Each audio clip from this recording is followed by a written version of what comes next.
Hello and welcome, everybody. It is straight up 6 p.m. and I'm here with David Goodman. David, can you hear me? I can hear you loud and clear.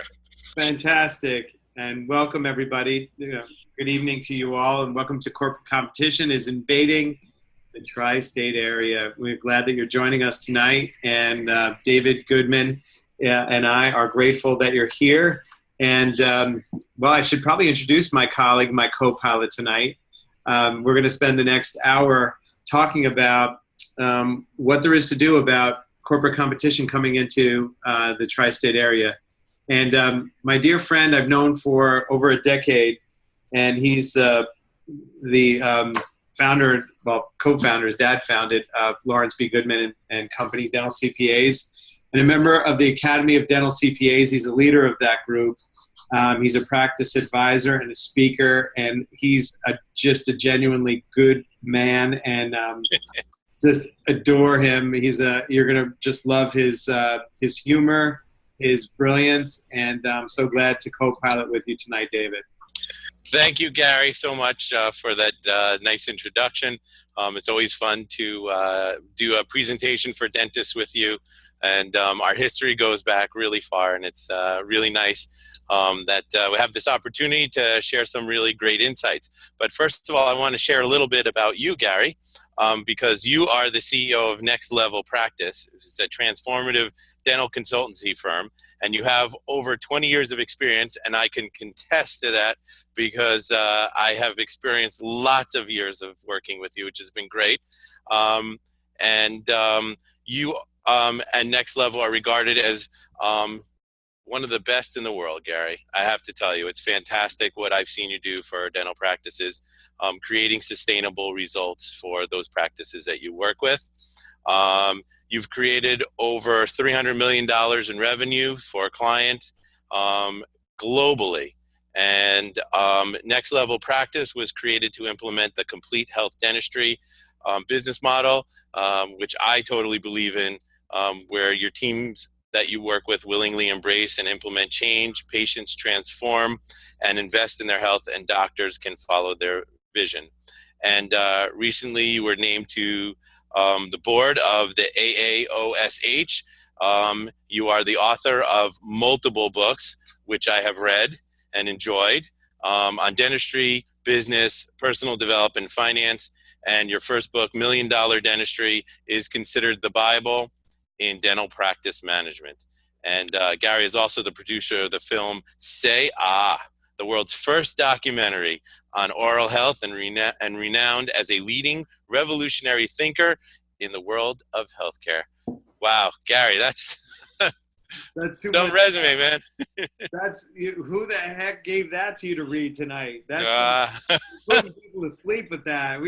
Look, we've done a few good things in dentistry, but tonight we're here to talk about how to address this big situation for private practitioners. I mean, that's why we're here tonight. I mean, it's a big deal coming into the tri-state area, our home base, and it's on its way. It's part of really what we're seeing, David, everywhere in most industries. There's a lot of industries that are becoming consolidated, a lot of industries that are being bought in by private equity firms because, and especially dentistry, it's highly profitable. It's a stable investment for people that are investing in businesses. So this is not going to go away. Right now, I was at the ADA about 3 months ago, and 12% of all practices nationwide are now corporate dental practices.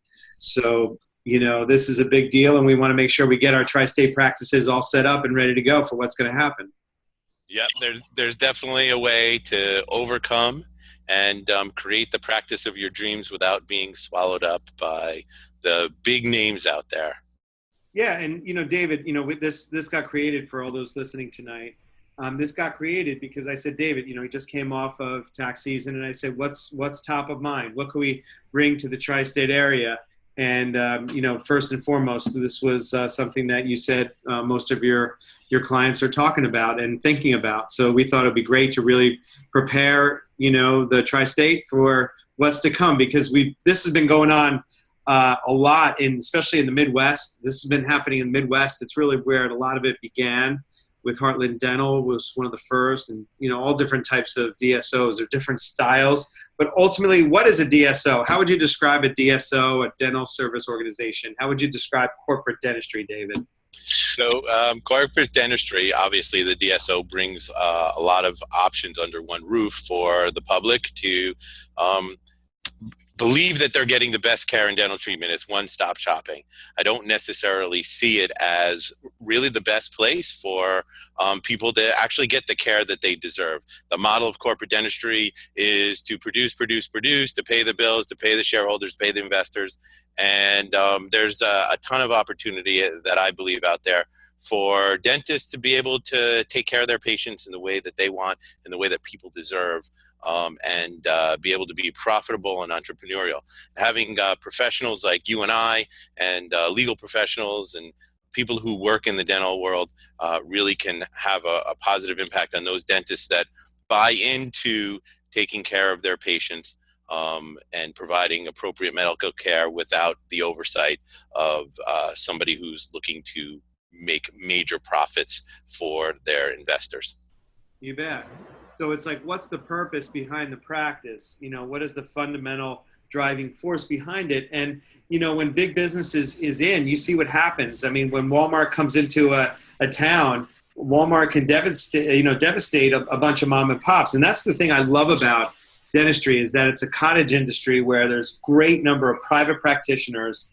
And we want to preserve the integrity of the private practitioner. And one of the things that's really going to be important is, the thing is, I think we need to look at this as a gift, because, we're not our circumstances. Circumstances happen, competition happens, breakdowns happen in practice, but it's who you're going to be about it. And that's going to make you a better practitioner, a better business owner.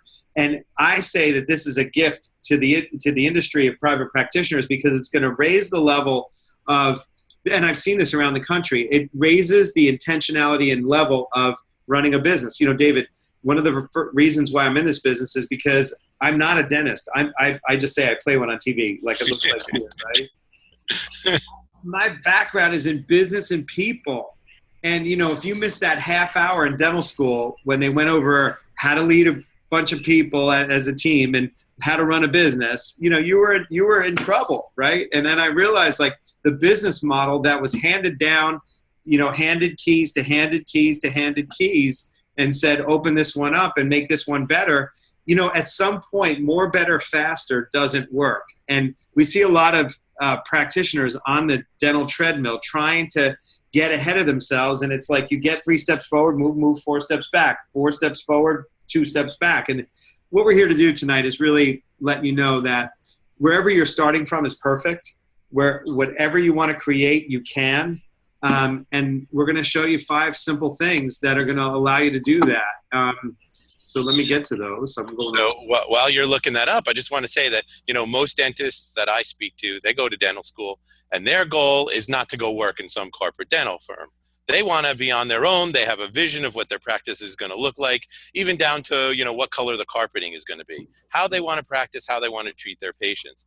And what the biggest fear they have is they don't know how to be able to run their practice as a business and at the same time be able to provide the care and live the dream that they thought about. And so you're right on when you talk about not having the tools. And you don't need the tools. Listen, I don't practice law. I'm a CPA. So for me, I go to the specialists, the people who specialize in working with CPA firms, or those people who specialize in working with dentists. And that's really what it's all about, is surrounding yourself with a great team of people to be able to help you to achieve that vision. Because don't ask me to fill a cavity. Forget it. It'll be a mess.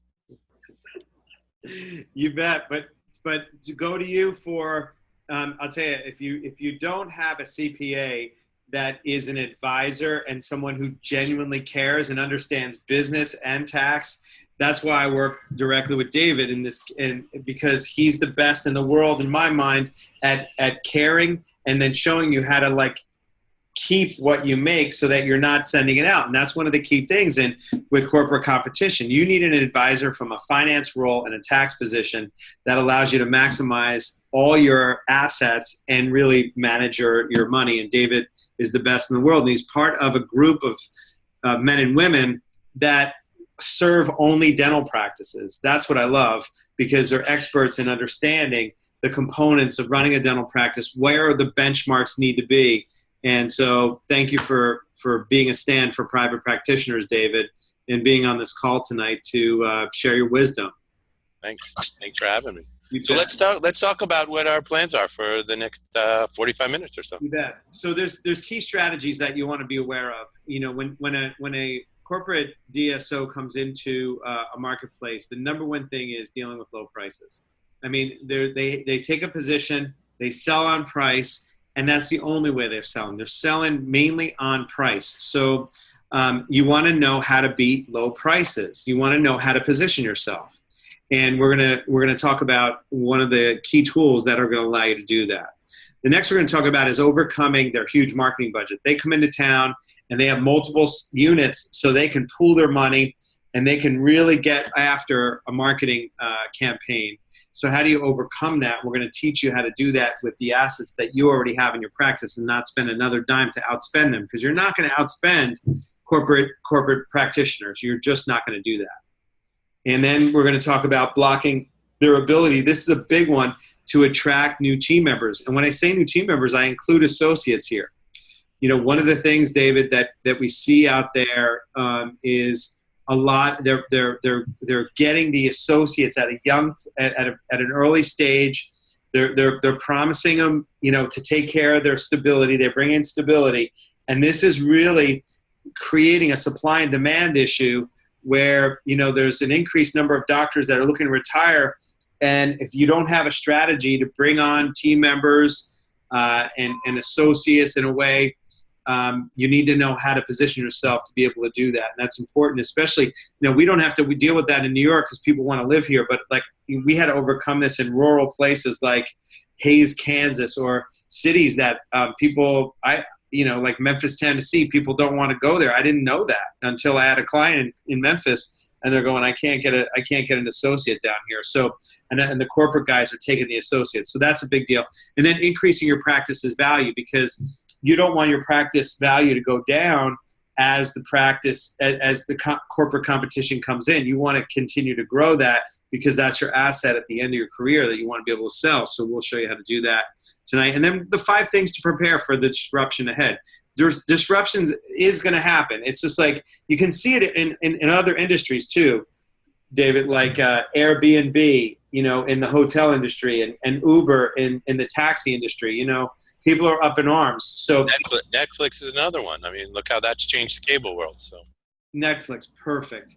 So, you know, we have to get like, look, this is happening, disruption's happening in every industry, and we've been shielded. We've been fortunate, we're right here at 26th and Broadway in Manhattan, at Davidson Fairfield. So we understand the tri-state area. I'm a Jersey kid, street kid from North Brunswick, New Jersey. So, you know, I know this market. And here's the thing that I learned about it, David, which is really interesting. I did 150 venues over the past 5 years. So 150 cities, small cities, big cities, you know, touring around the U.S. And I didn't know this, but the last to change and adopt and innovate is the tri-state area. Would you think that, being a Jersey kid? So everything comes from the West Coast is what I hear. It all starts out in California, and it just kind of makes its way here. But, you know, for whatever reason, when it gets here, we do it better than everybody else. There's no doubt, because we are from Jersey. Right. No, but in all sincerity, like really understanding the movements. When I travel, you know, I'm like, look, tri-state area is the best in the world. You know, there's nobody better than us, and then everybody follows us, right? But no, it's not the case. And especially in dentistry, like if it's fashion or finance or banking or something like that, there's more innovation here, I think. What was surprising to me, I've been in dentistry for 21 years, and a lot of the principles and a lot of the thinking, like the oral systemic connection, things like those types of concepts that have been really leading the charge in this Midwest, South, and the West. You know, it's been late to adopt that concept here in New York. So it's not coincidental that, you know, this has been the last frontier for corporate dentistry, but it is on its way. It's poking its head out in Long Island. We're starting to see, you know, places, and I know a couple of them practices. I think one of the biggest reasons is because the retail space and the cost of practices as well is also prohibitive. But now they've got the game, and this is a hot market for them. So some of it, Gary, is actually the law right now. In New Jersey, you have to be a dentist to own a dental practice. That law is not necessarily true in other states, but that doesn't mean that there's going to be some strong lobbying going on in this corner of the world. And it's quite possible that the government may kind of relax those rules a little bit to allow corporate dentistry to come in. Well, and there's different forms of corporate dentistry. There's some forms of corporate dentistry that they run the back of the house, where they're running actually the business side of dentistry and allow the dentist to still retain part ownership of the practice or predominant ownership of the practice. So that's a very interesting, way to get around some of these legal issues around who has to own what. So they feed out and they farm out. So think about it like a consultant who they hand off to, but they're plugged into that corporate, strategy and mindset. So, yeah. So these are the types of ways that some of these groups, because there's many different groups now that are coming about and that are coming in, and they're doing it strategically based upon how they can just see what the legal pieces are and then adjust around it. So it's pretty interesting how, it's not going to be stopped. So why don't we step right in and let's jump right into how to beat low prices. I mean, I think this is a real, important one for all of us. And I'm going to take this one, David, and have you feed in. I want to distinguish this here as the quality, service, and price triangle. And all businesses operate from this. And I'm going to use an example for you tonight, something that you would all know, and they're all owned by the same company, but they each have a different position in the marketplace. So my point here is that when you have a price person, a price competitor in your market, allow them to be the price competitor, because not everybody buys on price. Even though if I were to ask in a seminar, why do you think people don't buy dentistry? They would say price, but that's really not the reason. It's they didn't understand the value, because here's what they're really saying. When was the last time you bought something that you didn't think you needed, was going to cost you thousands of dollars, may hurt you, and take time out of your day? Yeah, exactly. I mean, everybody, right? Somebody said my wife, and I was like, ooh, I don't know if that's funny or not, I didn't laugh at that. But the thing is that we in dentistry consider we haven't done a good job at creating the value in hygiene or for case acceptance. So let me distinguish this position. So what I'm saying here is beat their low prices. Don't try to go toe to toe, because they'll beat you in the price game. But what you do is you beat them in the value game, because not everybody's buying the lowest price. Good number of people buy great value. So let me distinguish. Banana Republic, Old Navy, and the Gap are all owned by the same company. Did you know that? I did know that. Yeah. My wife's a frequent shopper there at all three. At all three. So that's the key. But here's the thing. You know what you're going to get when you go into each. So let me describe. So if you're wanting high quality, good style, you want to have a salesperson match your clothes, you want high quality and you want high levels of service. If you're a business that's positioned that way, it's going to cost you more to deliver that, because people cost money and delivering high quality dentistry costs you money. Well, your prices are going to be higher. So if you're a quality and service brand like Banana Republic, you own that position, and people know that that's what you get when you go there. Okay. The next one is quality and price. The Gap. The Gap is high quality jeans, lower prices, but there's no service. The way they design their business model is there's one rotunda in the middle with a person behind a cashier, but you have to find and I'm going to say my size here, 36, 32 pants. It's bad when your waist is longer than your inseam, David. It wasn't always that way. So you have to go and find your size. And then I'm colorblind, so I can't match shirts. Good thing with blue jeans, everything matches. So that's good, but if there's no service there, so quality and price, no service, you go to the Gap, and that's where people shop. And then the last is Old Navy, where, it's low prices, $5.99 t-shirts, high levels of service. They look like you, David. You could work at an Old Navy because they got the headsets on. Right? They got their headsets are on. They're like calling each other like, hey, I need an extra large for the fat guy down in row whatever for me. Anyway, so they're low prices, high service, but their quality. You wash those T-shirts, and the Mickey Mouse that was on that T-shirt is gone in a day, right? So so you know what you get at each of those. In dentistry, you want to take an ownership of a high quality practice, high level of service, own your price, create value in the mind first of your team and your patients. And by the way, we're going to tell you how to do that, or share with you how to do that.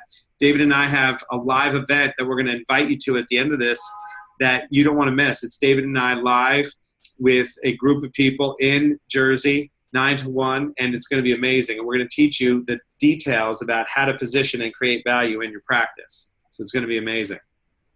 We've done it before. I can't wait to do it again. Amen. Anything else you want to add to this about positioning, pricing, David, that you'd like to add to this? I think you've emphasized enough about the importance of the quality and service that you offer, and own your price. But I think it's really important to understand that one of the ways to get through your patients and creating that value is education. And it's how you speak to your patients. It's important for you to be able to deliver clear understanding of what they need to know about their healthcare issues and how to go about taking care of them. And I find that practices that have well-educated patients also have a very low no-show rate. Most patients come in, they understand why they're coming in, and it's important for your patients to get that education and understanding about why they're coming to see the dentist. Yeah. One quick tool, I want to give away a free tool here to do that. It's called our Healthy Mouth Baseline, Healthy Mouth Baseline. And what I learned is that 9 out of 10 patients have no idea what a healthy mouth is. And so we're trying to let people know what a healthy mouth is, and we need to be able to educate them. Well, we created a tool that you can customize and download for free from our website at NextLevelPractice.com. That's NextLevelPractice.com. And that's Healthy Mouth Baseline. And you can customize it, and you can actually use that as your educational tool, because if you don't start with that, the patient doesn't know what's healthy. They think you're trying to sell them, something so you can buy your next Porsche. And without that educational tool, it's very difficult. So David, it's right on there. So that would be a tool that you can just download and begin your new education process. Perfect. All right. Overcoming their huge marketing budget. Wait a second, Gary. Yeah. We just gave away something for free? You just kind of offered, where could you get that? A free webinar, free stuff to help you be successful and help you earn money? Oh my gosh. What's the catch, David? What's the catch? There's no catch. We just are so into helping dentists being successful. I don't care if anybody on this call wants to work with me or not. They've got their trunk slammer Murray who's doing it for them. It doesn't matter to me. I want you guys to learn. I want you guys to be successful. I'm passionate about dentistry, and so is Gary, and that's why we're doing this. So I hope you'll hang in with us because we got some really great stuff coming up. Hey, just what we gave them is amazing, David. Come on, don't minimize that. Okay. You know what? I think we should go on the road. You're on fire tonight, David, and I love it. I'm glad you got your video tonight for this high-tech webinar where people. Me too. I hate a talking box. It's nice to see a video here. So thanks for doing that, and your great sense of humor. So let's move on. You're never going to beat their marketing budget. They got a bigger marketing budget than you'll ever have, and you don't want to go toe-to-toe to that. So how do you get control of that? Well, there's 3 ways to grow a practice. You want to know those 3 ways because the average dental practice focuses in only on new patients.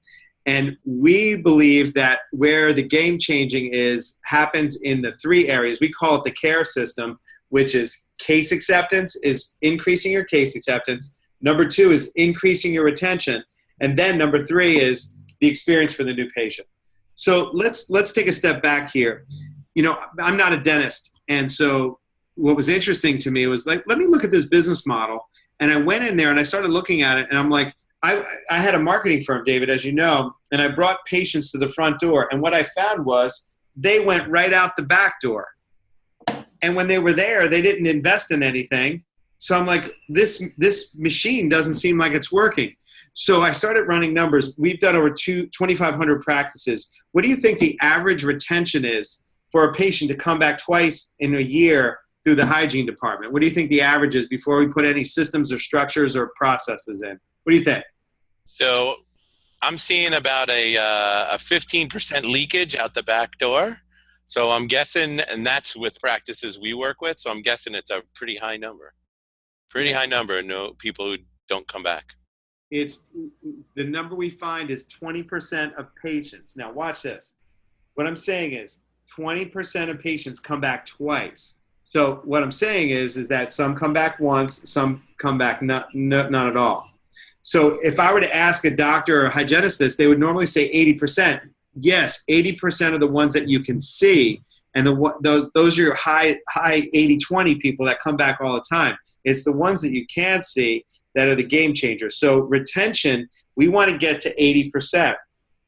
80% is our target, having the patient come back twice. Okay, so that's one of the things we're going to talk about at our live event. But I want to give you a little nugget as to why this is. I love little nuggets, and I learned this from my wife.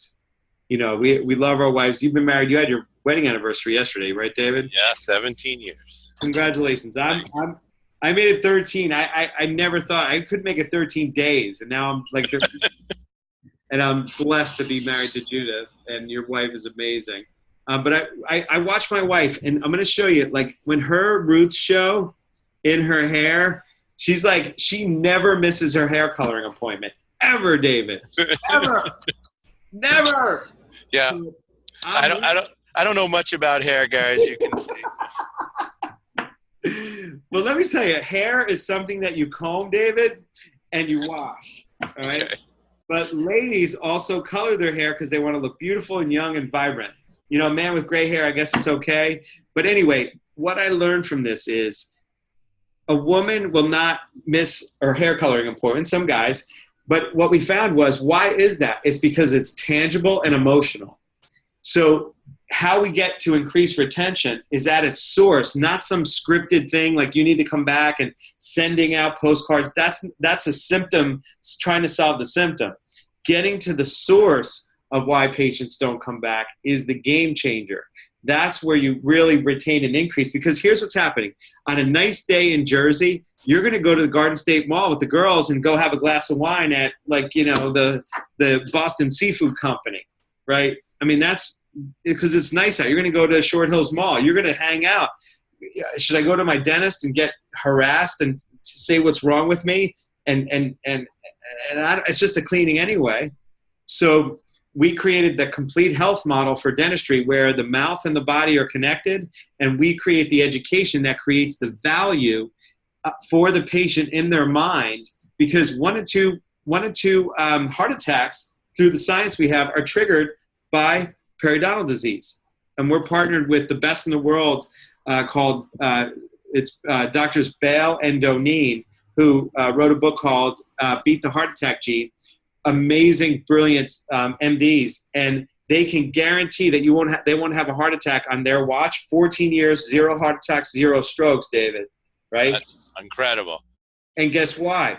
Because the only way they can do that is if you go to your dentist and take care of your oral health. Because, healthy mouth. Yeah, a healthy mouth is a healthy body. Inflammation in the mouth creates inflammation in the body. Bacteria in the mouth, when there's blood in the sink, that means there's an infection that's traveling through the bloodstream, and that's where the bacteria lie, and that's where chronic disease happens. You know, 62% higher incidence of pancreatic cancer with perio. So we have all the science behind this, and we have a delivery system that we're going to talk about on June 24th for those that want to join us for the event. So that's the retention. And then once you get them retained, how do you get the case to how do you increase case acceptance? Because the average case for a new patient is like 15%. What I'm talking about is the total treatment presented, the total treatment accepted is 15%, 1.5. That's not a very efficient model. You know, the patients are coming through the top, they're not being retained, And then when they're there, they're only investing in 15% of the treatment. It's a very inefficient model. So how to beat the corporate giants is you focus on increasing retention, you increase case acceptance, and you focus internal marketing versus external marketing.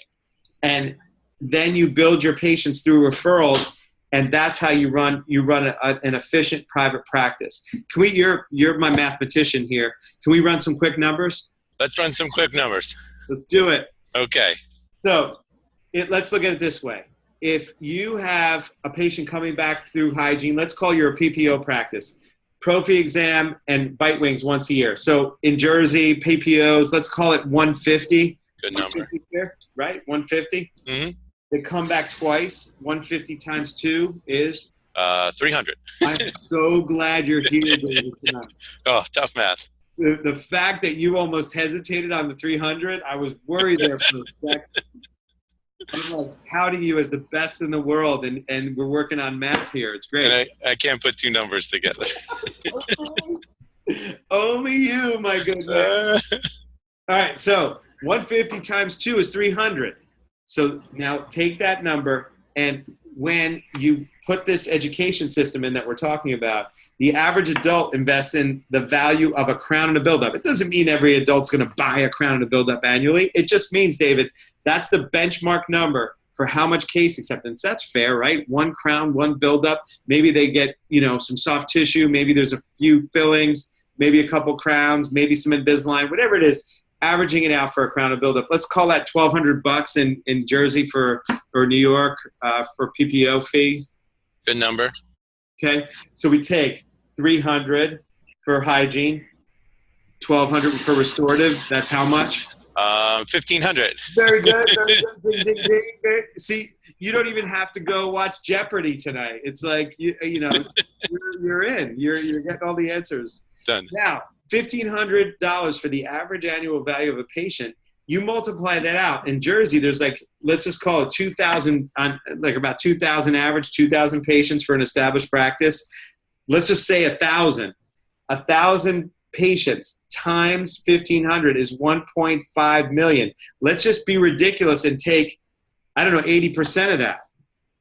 80% of that is 1.2.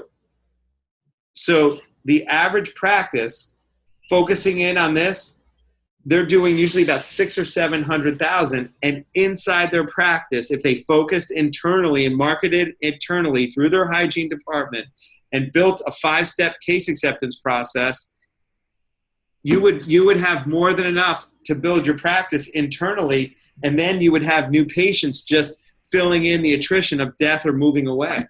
Isn't that smart? It's unbelievable. But even if you took 50%, Gary, of that 1.5, you're talking about $750,000 on top of what already is being done in the practice. It's at 50%. Take 20%. I mean, you're still adding value to the top line of your practice, and you're taking care of people the way they should be taken care of. That's the beauty. It's not just about the dollars. When we look at dollars, David, it's the scoreboard for how healthy we're getting our patients. Because if you create value in the mind of your team, and then you create value in the mind of your patients, if you're good at that and you have systems and structures to do that consistently, and that's what you need in today. You can't just, I know there's doctors out there, there's team members on this call. If there's no systematic process to get this done, it goes out of existence. So that's one of the key elements of this process. And that's why we focus internally. And when you build your practice internally, you don't have to worry about circumstantially what's going on around you. And I want to get this concept of abundance versus scarcity. Have you ever heard those two words? I have. Yeah, I have. From you. Well, good. I want to distinguish it. I used to look through the eyes of there's not enough. There's not enough patients. There's not enough time, not enough money. And you filter that and you process that and you actually manifest and create it, right? There's a thing called abundance, and I'm going to distinguish this for you. It's that, most people look at life as a finite number of people living into your town or that you can serve, or there's certain finite numbers.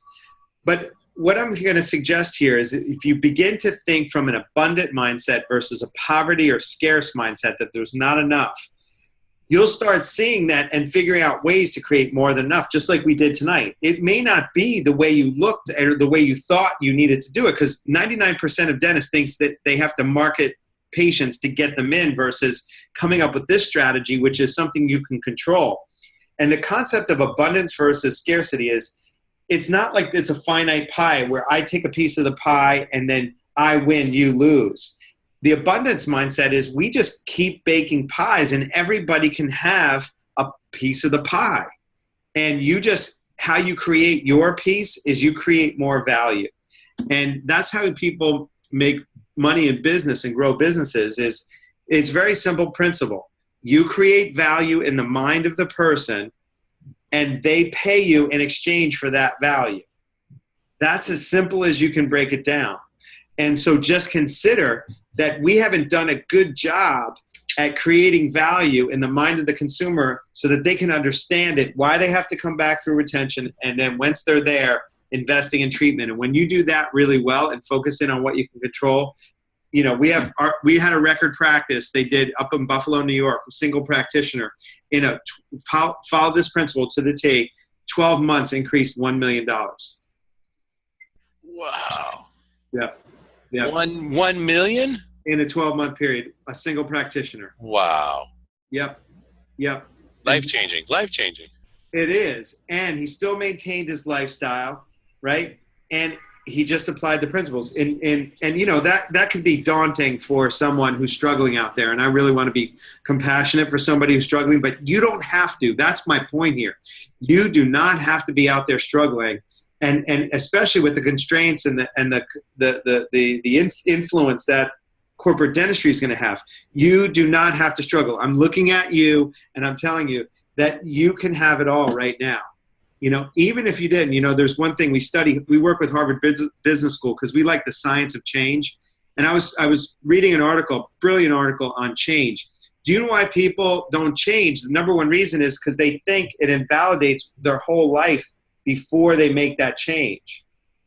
So therefore they try to hold on to the old ways so that it doesn't invalidate them. No, it makes you a stronger person when you raise your hand and say, I'm going to reinvent myself. And in today's world, you don't want to end up like Blockbuster and the U.S. Postal Service and all the others who have gone by the wayside because they didn't reinvent when you need to reinvent. And I know it's scary, and we're here to make it easy for you. Right, my brother? Absolutely. So I wanted to jump on your word-of-mouth referrals.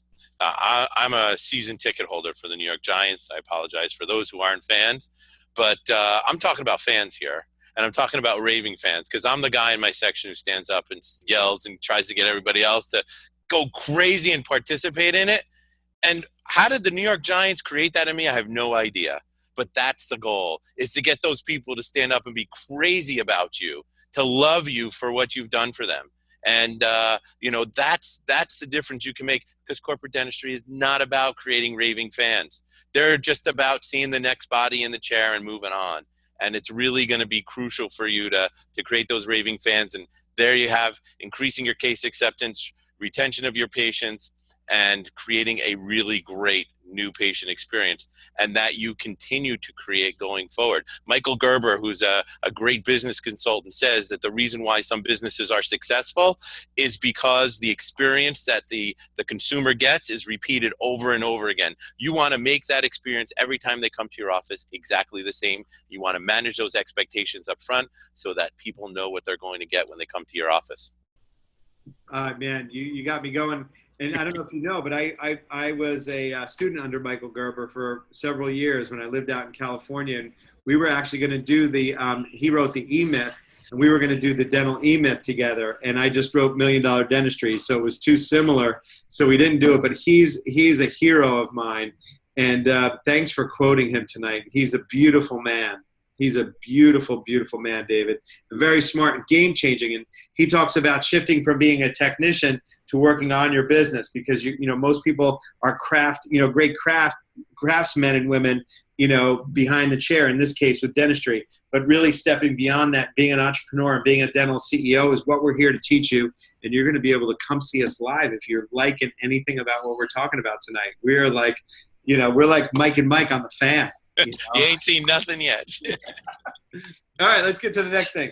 So this is you, David, blocking their ability to attract top team members. Yeah, this is really so important. First of all, think about who the biggest asset is in your practice, and that is your team. They are critical to your success. They have to understand, though, why they're coming to work every day. You need to create an environment for them to be embracing what you're doing. And I wrote an article that's on LinkedIn. It's called 3 Signs of a Miserable Dentist. And one of the things that I talked about in 3 Signs of a Miserable Dentist is that you walk into work every day and you're just going to see a whole bunch of mouths, and then you're going to go home and you're going to repeat that the next day and the next day, and maybe you get a day off, and then you go back and you do it again. And that drudgery just drags on your team. You're not passionate about what you do. You're not excited about it. I ask doctors, think about, why did you go to dental school? Why did you choose dentistry as a profession? Why did you want to help people with their oral health care? And then you need to share that with your team. And you need to share that every day with them and remind them, this is why we come to work every day. So I have to tell you that in my office, you can ask anybody on my team what our goal is. And our goal is to have a profound impact every day. It doesn't have to be on our clients. It doesn't have to be on the firm, but we have to have a profound impact. Sometimes it's on our community. We do a lot of volunteer work. We make donations. This is all important stuff. Share with your team why you chose dentistry, what you're trying to accomplish with each patient that sits in your chair, what it is you want to do every day. Create that culture that people can come to work knowing every day, this is why I've come to work. I can't tell you, I get excited every morning when I wake up to come into the office, not only because I love what I do, but because a vision has been created here that my team buys into, and my team comes to work every day looking to have a profound impact. Create your own way of messaging and delivering what you want to do for your team. It's so powerful. And you get top team members who come in, who understand what this is all about. They're going to drive people to your practice. They're going to be positive people. They're going to act positively. They're going to think positively. The energy in your office is going to really change. You can start tomorrow. It's not hard. It's great. You got me going here. I'm really excited about this conversation. So if you're looking to enhance the quality of your life, I love this visual. If you slice the roof off of a dental practice and look down on it, it's a network of people having conversations, and the quality of those conversations between team members, doctor, hygienist, assistant, and patients. If you're not happy, fulfilled, loving your life, passionate about what you do, start changing how you communicate to people. Start with you first, because that's what our definition of leadership is. You go first. So begin to have conversations that empower people. There's 2 types of people: value creators or value consumers. When you walk in a room, are you consuming value? Does your brand consume value? Or do you, like, people can't wait to see you and talk with you? Start there, and then you can change how you look, I have ants, automatic negative thoughts.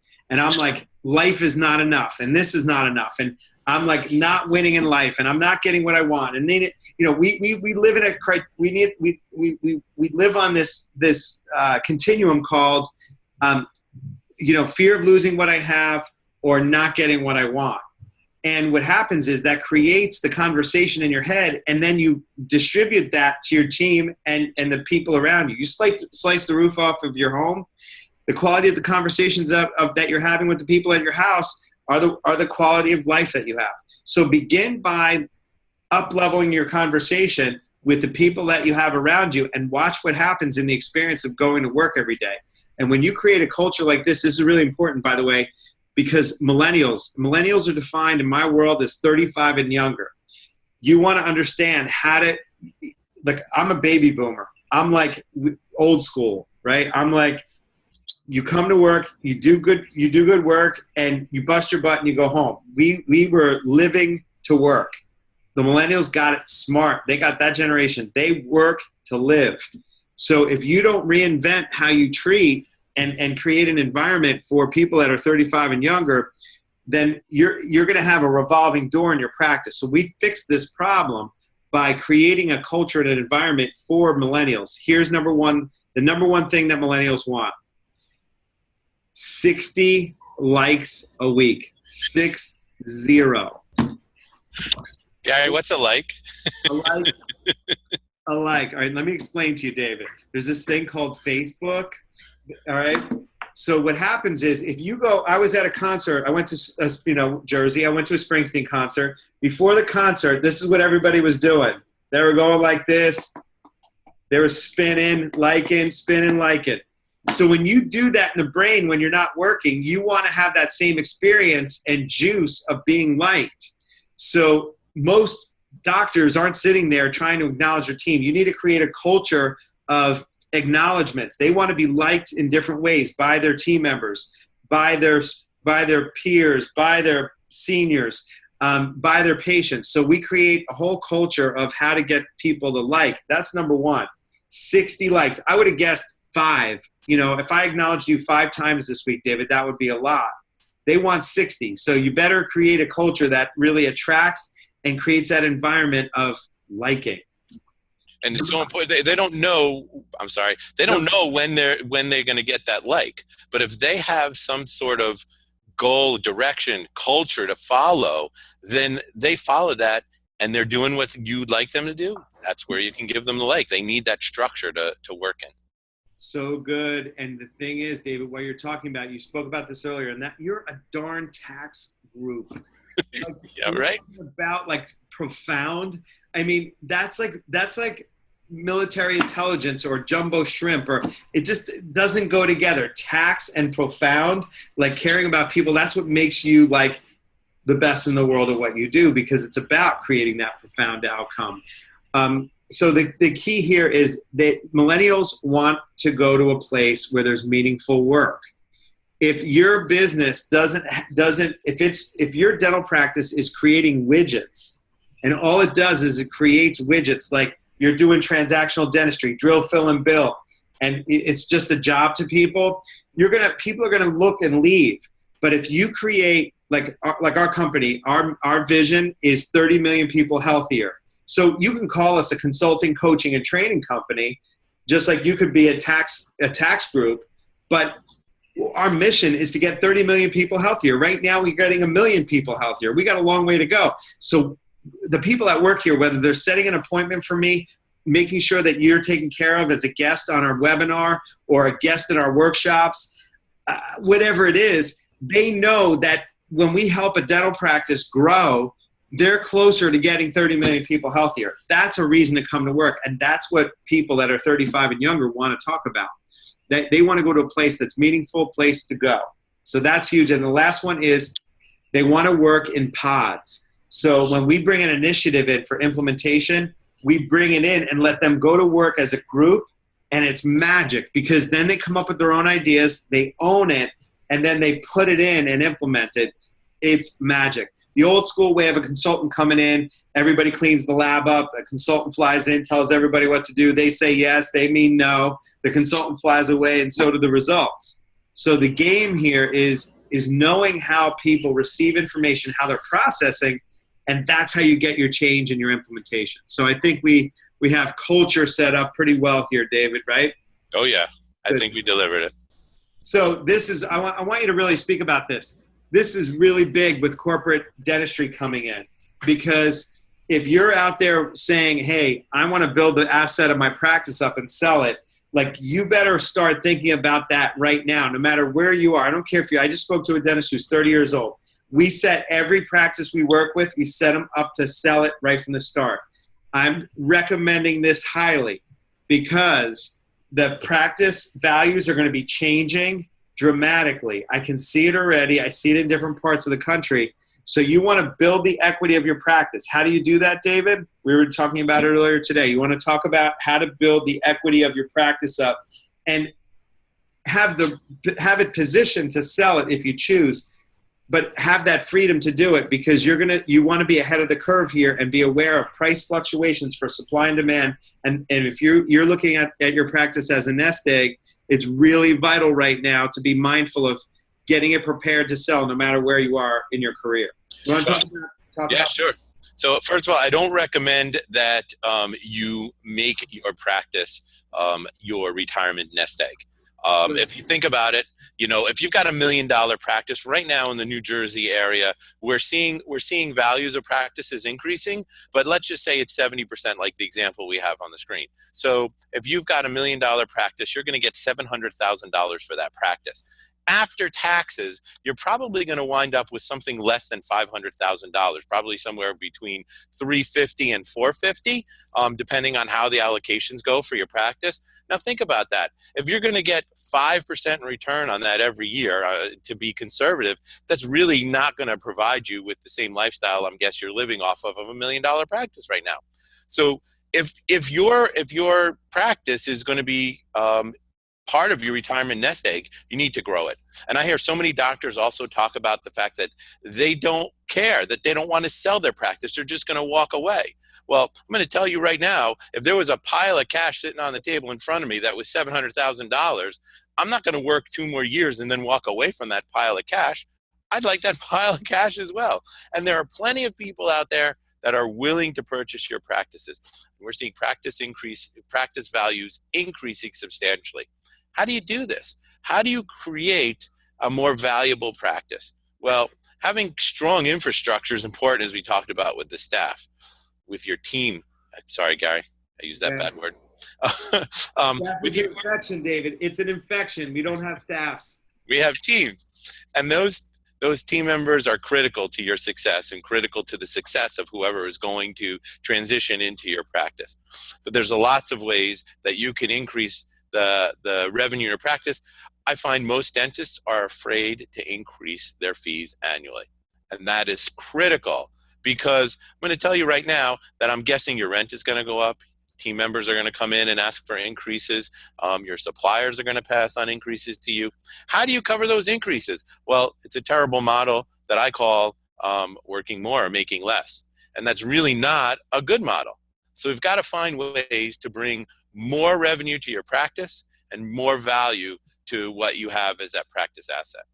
You bet. I'm going to talk, David, and I agree, you got to adjust your prices accordingly. And I want to talk about price increases. One way to do it. I'm going to give you the 5 steps for increasing case acceptance. That is a direct, simple game changer for you. Number 1 is you have to find the patient's personal motivator. And we're going to talk about this at our live event on June 24th. You'll have an opportunity to register for it, and we'll tell you all about it in a couple of minutes. But you have to know, instead of trying to sell a patient what you want for them, you have to find out what they're motivated by. And right now, patients are motivated by longevity and sustainability. And when you begin to get health inside your practice, that you're actually providing valuable health care to your patients, and then your team can actually deliver it. It's called complete health dentistry. When you could do that really well, like we'll have an Invisalign client, somebody who was doing like 7 Invisalign cases a year, and they were only selling it from an aesthetic position, and we shifted it from malocclusion to perio to overall health. We've had huge increases in our Invisalign clients by just repositioning how they package from the contextual standpoint. So number 1 is personal motivator. Number 2, I mentioned, is the free healthy mouth baseline. If you don't put a healthy mouth baseline in your practice, there's no possible way that you can benchmark on what's healthy and what's not. A patient thinks that blood in the sink is healthy. So this is also for your team, because they don't really communicate about what's healthy and what's not. They might say you need to be healthy, but what is healthy and what's not? Hard tissue, soft tissue. Then the next thing is, if you don't have an intraoral camera in every treatment room of your office, your home, your Jersey Shore house, I want an intraoral camera everywhere you go. You need one everywhere, because you can't refute visual depiction of the condition in the mouth. It also creates value because you could do pre and post pictures. We build the whole education process around visual pictures. And then the 4th step is another bleeding point of a practice, and you won't be able to increase your practice's value if you don't move the treatment from the back to the front, because the patient in the back might say yes, they really mean no, nobody's dealt with the money, and then when you bring it to the front, they say yes, let's book that treatment. And there's a dramatic difference between booking treatment and closing cases. And so having a process to do that. And the fifth step is removing money as a barrier. And instead of presenting a case for a total dollar amount, breaking it down per month. And when you break it down per month, magic happens. Just like when you walk into an automotive showroom, they don't say how much you want to spend on a car. They say how much you want to spend per month. So that's how you can specifically increase the revenue of your salary plus the revenue and equity of your business. And David, thank you for saying, please don't rely solely on your practice nest egg for your retirement. There's other ways to generate revenue, and we can help you do that. Moving on. These are the 5 things to prepare for the disruption ahead. Vision, purpose, and values. David, you spoke about that. What is the vision of the practice? Why do you do what you do? And what are the values you operate by? And David, this is key performance indicators. You want to touch on this? I do. As part of my 3 signs of a miserable dentist, one of the other signs is not measuring something every day. If you ever read Patrick Lencioni's book, 3 Signs of a Miserable Job, one of those things is not measuring something every day. We use dozens of key performance indicators in our practice to look at our dental practices to see how they compare from year to year and how they compare to other practices. And it's so important for you to be able to know how your practice is performing. I find most doctors, they think that money in the bank and collections over last year means that they're doing better. But there's so many other elements that you need to look at. And they're simple. They're easy. They don't require a lot of math. They're like taking 150 and multiplying it times 2. But you need to be looking at something other than cash and bank and other than, collections to be able to figure out how you're doing. And because once you know where the weaknesses are in your key performance indicators, you can make changes to it. And all of those changes do is result in profits to you. And most, I love this quote. I love numbers, said no dentist ever. So that's our new campaign. And we have a partnership. If you have EagleSoft or Dentrix or Open Dental, we work with Dental Intel, and you will actually have all the key performance indicators to your phone. And when you come to the event, you actually, when you register for the event, you get 1 month free. So no obligation. We want to show you how we take your key performance indicators and we measure you against the best in the U.S. So what you're going to do now is you're not only benchmarking against yourself from the past week and by individual, but you're also going to benchmark against a practice of your equivalents, so you can now see how you're benchmarking, and that is a game changer so that you're related to where you should be at any one time, and it's a big eye-opener. So anybody who registers for the course at the end here will get a free month so we can show you how to do that. Zero obligation on that. So you got to know your numbers, and when it goes to your phone, it's beautiful because you're like, wow, I can see that I'm up. I can see I'm down. It shows the trends. It tracks everything. It takes the chaos out of trying to reactively look in your computer, which doesn't work, and we nicely package it and put it to your phone. And you're hanging out, and you're just on your free time looking at your vitals of your practice. Awesome, David. Awesome. So focus on taking care of your internal customer. We talk about this. This is taking care of your team. Most people, there's a lot of dentists that take really good care of their team. There's a lot of team members on the call tonight. It's really about taking care of the team, because without a good team, you got nothing. I mean, I think we really touched on a good amount of that tonight, but really like a refocus, a reprioritization of making sure that that team is like taken care of. I have a triple win bonus system that when the practice wins, you share the growth of the practice. After your expenses are paid as a dentist, you share individually. And we break the bonus structure down by individual, and it only gets paid out if you collect and cover your expenses. So it's a triple win game changer. If you haven't read about it, you can get my book called $1 Million Dentistry, and I describe the whole process in there. And then work with a dental CPA. I mean, please, if you have I always say, if you've been with a CPA who, like, you hand in your information, they say you owe this amount, and that's about all you get, I recommend working with a consultative CPA that knows the industry of dentistry. That's why I have, I'm partners with David here. I recommend everybody to go to a dental CPA. They just have insights that others don't. Not that I'm not saying you have a bad CPA, but there's nothing like someone who is networked nationally like David is into the dental CPA group.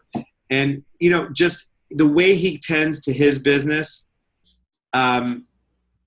he gets it. So he's going to translate that to you and show you how to translate that into numbers. So I wanted to give you a plug, David, because you are amazing and you do beautiful work, and you have a track record of many, many years. So anything else you want to say about working with a dental CPA?